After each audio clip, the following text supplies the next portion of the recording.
During coffee production, 40% of greenhouse gas emissions come from the use of synthetic fertilizers and pesticides.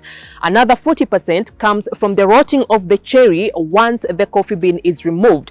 The remaining 20% is from all other production activities, including transport to Western markets. It is under this backdrop that in 2020, Agriterra, in a consortium with 3 other organizations and a cooperative union, developed a low-carbon coffee production project aimed at developing biosolutions as alternatives for synthetic inputs.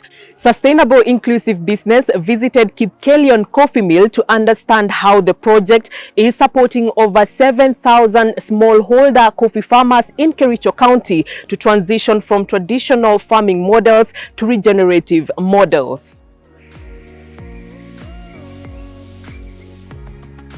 We're trying to develop a low-carbon coffee in Kericho, and we're doing that with a consortium of Moyee Coffee, the Fairchain Foundation, Kipkelion District Coffee Union, KALRO and Agriterra, and we're further supported by Renature, a regenerative agricultural consultancy.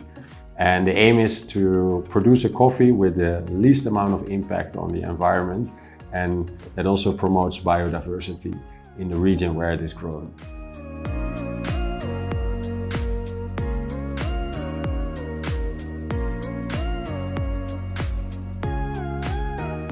Once we train our farmers on the importance of using these waste materials, we realize that we are assisting our primary cooperatives who are doing wet milling to empty waste management unit at their PC, whereby when they do the pulping, the coffee pulps is normally a waste to them. But now, when this project came about, the societies are able to use what has been a waste to them to become a resource to them.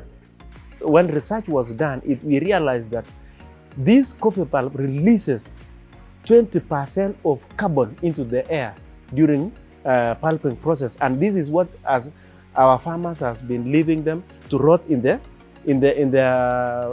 primary factories.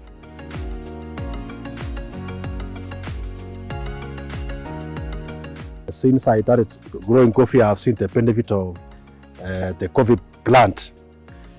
Recently, we have also introduced into using the organic farming, and we have adopted because of the trainings, and I've realized that as I use this new way of farming, I've seen the crop is growing well. In terms of beauty, it is also good. In terms of production, it's also nice.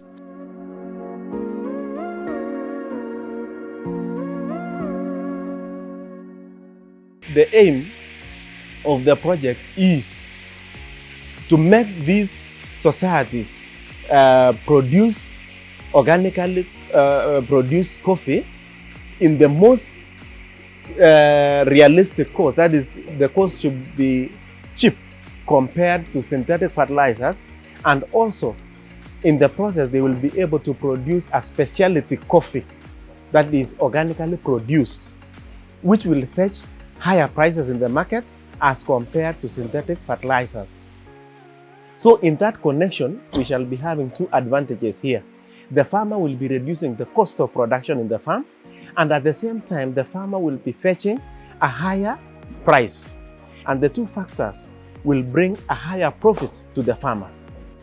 And at the same time, we're offering them biosolutions, so biofertilizer, biopesticides, compost, to improve the soil health and improve their production.